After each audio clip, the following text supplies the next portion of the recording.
the terrain is what? The terrain is hilly. Hilly. So just imagine you are in Bohol. Okay? You are in Bohol. In which part of Bohol? Chocolate Hills. Okay. So you travel in Chocolate Hills. That is how you describe Israel. And so how do you travel? If you don't want to go up the hill, you go around the hills. Okay? So you cannot walk straight. You walk either like a snake, or you're walking up and down, up and down, up and down. That's why the road that they travel is either they travel by the sea or they travel through the Jordan River. Okay, so they walk along the Jordan River. Of course, you understand that if there is a river, the river is going to be flat. You don't see rivers that are hills. Okay? Rivers are flat. And so you travel there. And so the story, when you read the Gospels, you will always find Jesus Christ walking along the river of, the Jordan River. He will always be ministering in the Jordan River. In fact, John the Baptist is ministering there as well. And why do they don't go along the sea? Because along the sea is not actually Israel. What is that? Okay? Whose place is along the sea? Now, when you go to Israel, you go to the sea of Israel. Which area do you go? Whose possession? Palestine. Palestine. Because, bigyan ng jacket. Okay? Because those are places of the Philistines. And so the Israelites can only travel through the river area. Okay?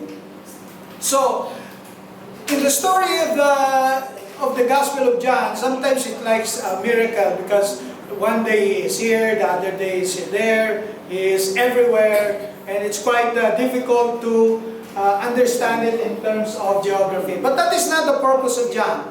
Okay? Again, the purpose of John is just to tell a story. And the story is where it fits to the purpose. And the purpose is for those who read to believe in the signs that Jesus Christ performed, that these signs actually prove that Jesus is the Christ, the Son of the living God.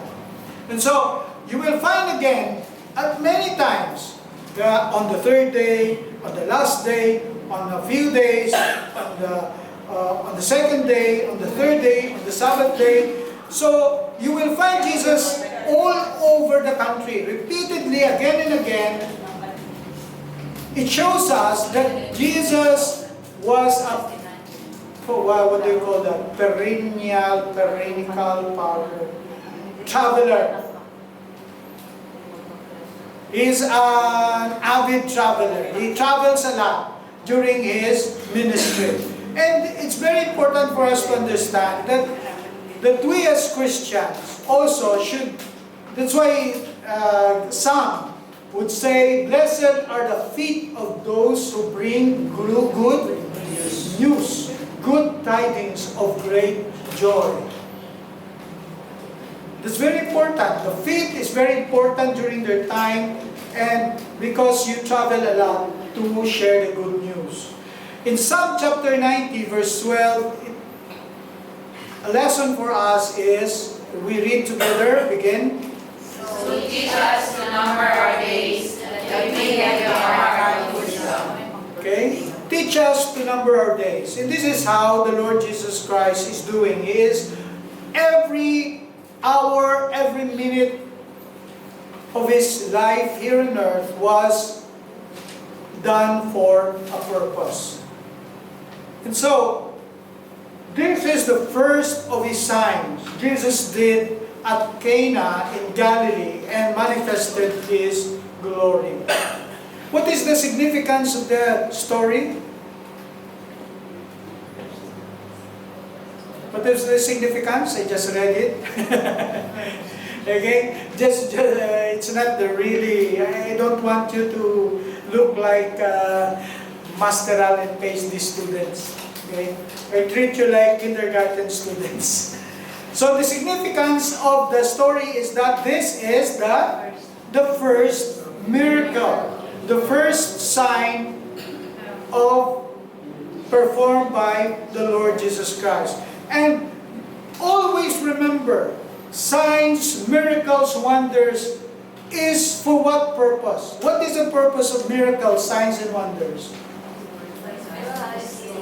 To prove that Okay, to demonstrate that Jesus has, okay, this power, He is God, and to manifest His glory. Glory. Whatever we do, we have to perform everything for God's glory. You have to remember that every miracle, every signs and wonders that they claim, even today, if somebody would claim, I did this miracle, I did this signs, I did this wonder, you always ask the question, was Jesus glorified? Was Jesus glorified? Whatever those crying, whatever those blood pouring, whatever things that you will see or being reported at, your question is, because of that, was Jesus glorified? If not, that is a false miracle. And every miracle that was performed by the apostles in the book of Acts, Jesus is always glorified. His name was always exalted. And so the word is glory. Remember, the term glory has been mentioned already in chapter 1. What do you mean by glory? The word glory in Hebrew is kabod. How about, what do you mean by ikabod? Ikabod. No glory. Ikabod.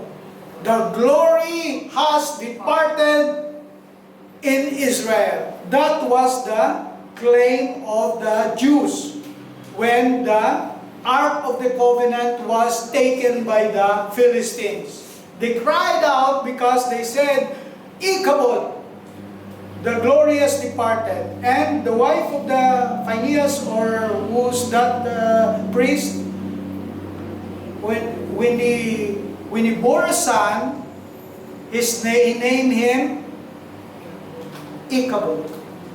The glory of God has departed. What do you mean by glory? When you say glorious, oh, that your face is glorious, Jesus here. Okay? What do you say when you mention glorious? You are full of glory. justified.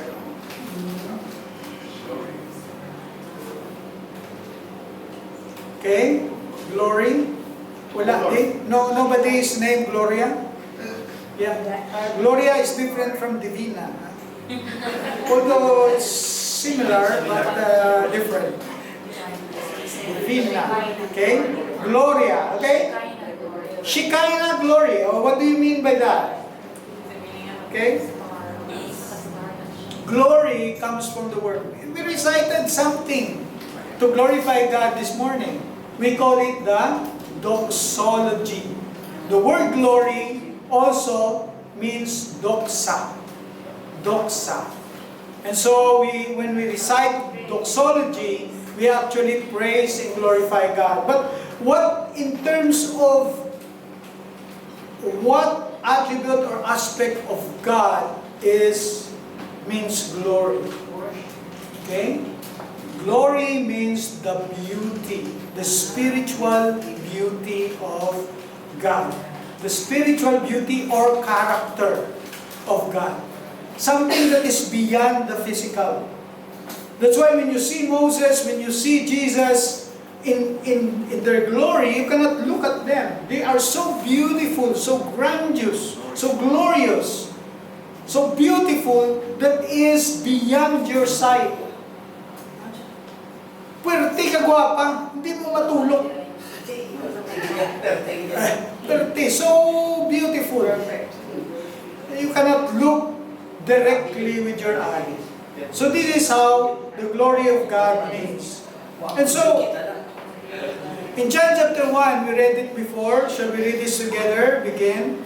The Word became flesh and dwelt among us, and we have seen His glory, glorious as the one Son from the Father, full of grace and truth. And so, the beauty of Christ, the beauty of His holiness, the beauty of His character, the perfection of His glory. This is the thing that they see in Jesus.